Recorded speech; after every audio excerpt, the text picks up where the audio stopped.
അപ്പോൾ നമ്മുടെ census duty ഇന്ന് മുതൽ തുടങ്ങുകയാണ്. എത്രയും പെട്ടെന്ന് നല്ല ഭംഗിയായിട്ട് നമുക്ക് തീർക്കണം. ഓക്കെ. എന്നാലും എൻ്റെ അമൃത ടീച്ചറെ ഈ പൂർണ്ണ ഗർഭിണിയായിരിക്കുന്ന സമയത്ത് ഇതിൻ്റെ വല്ല ആവശ്യം ഉണ്ടായിരുന്നു? ടീച്ചറിന് ലീവ് എടുത്ത് വീട്ടിലെങ്ങനെ ഇരിക്കരുതോ? എന്റെ ആഗ്രഹം തന്നെ ഓടിപ്പോവാ, ലേബർ റൂമിൽ കയറുക, പ്രസവിക്കുക, പിറ്റേ ദിവസം ഒരു ജോലിക്ക് പോകണം. അത് ശരിയാ. അല്ലെങ്കിലും വെറുതെ ഇരിക്കുക എന്നുള്ളത് അമൃത ടീച്ചറുടെ നിഘണ്ടുവും ഇല്ലാത്ത വാക്കാണ്.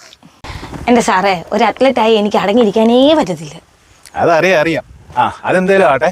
അപ്പൊ നമ്മൾ ഓരോരുത്തരും ഓരോ ഏരിയ തിരിഞ്ഞ് കവർ ചെയ്യാം. ഓക്കെ. കറക്റ്റ് 1 മണിയാവുമ്പോൾ ഇവിടെ തന്നെ വരണം. ബാക്കി നമുക്ക് അപ്പം തീരുമാനിക്കാം. ഓക്കെ. ഓക്കെ മാഡം, സെൻസസ് എടുക്കാൻ വന്നായിരുന്നേ. ഗൃഹനാഥന്റെ പേരെന്ന് പറയാവോ? തുളസി. മാഡം, ഗൃഹനാഥന്റെ ലിംഗം? ദേ വീട്ടിൽ കയറി വന്ന് അനാവശ്യം പറഞ്ഞാണല്ലോ, ചൂലെടുത്ത് ഞാൻ അടിച്ചോടിക്കും. പറഞ്ഞേക്കാം. അയ്യോ മാഡം, അതല്ല. ഈ തുളസി എന്ന പേരായതുകൊണ്ട് ഗൃഹനാഥൻ ആണാണോ പെണ്ണാണോ എന്നൊരു ഡൗട്ട്, അതുകൊണ്ട് ചോദിച്ചതാ. ഡോ തുളസീധരൻ അങ്ങേര് നല്ല ഒന്നാം തരം ആണാ.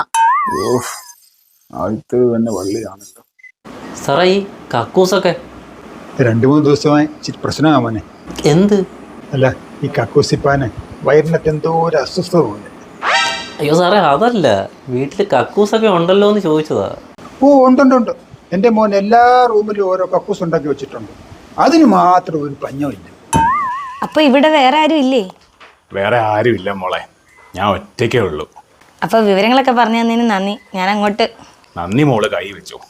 മോൾ എനിക്കൊരു ഉപകാരം ചെയ്തു തരാമോ? എന്താ അച്ഛാ? ഈ ചങ്ങല ഒന്ന് അഴിച്ചു തരാമോ? ഇവരെല്ലാം കൂടെ എന്നെ ചങ്ങല പൂട്ടിയിട്ടേക്കോ ഇവിടെ. ചങ്ങലയോ? ആ മോള് പോയല്ലേ, ഇങ്ങ് വന്നേ. ചേട്ടോ ആരെ? സെൻസസ് എടുക്കാൻ വന്നതാ. ഒരു 60 കൂടെ എടുത്തു. ടച്ചിങ്സ് വല്ലതും ഉണ്ടെങ്കിൽ അതും കൂടെ. ചേട്ടാ മദ്യമല്ല, സെൻസസ്. അതെന്തോന്നാ? ഓ, ഇവിടെ വേറെ ആരും ഇല്ലയോ? എന്റെ ഭാര്യയുണ്ട്, പക്ഷേ അവള് ജോലിക്ക് പോയേക്കുക. അപ്പൊ ചേട്ടനോ? ഓ, നമ്മുടെ ജോലി ഇതൊക്കെ തന്നെ അല്ലേ അനിയ. വീട്ടുകാരെങ്കിലും ഒന്ന് പറയാമോ? എഴുതിക്കോ. Beverages corporation of India.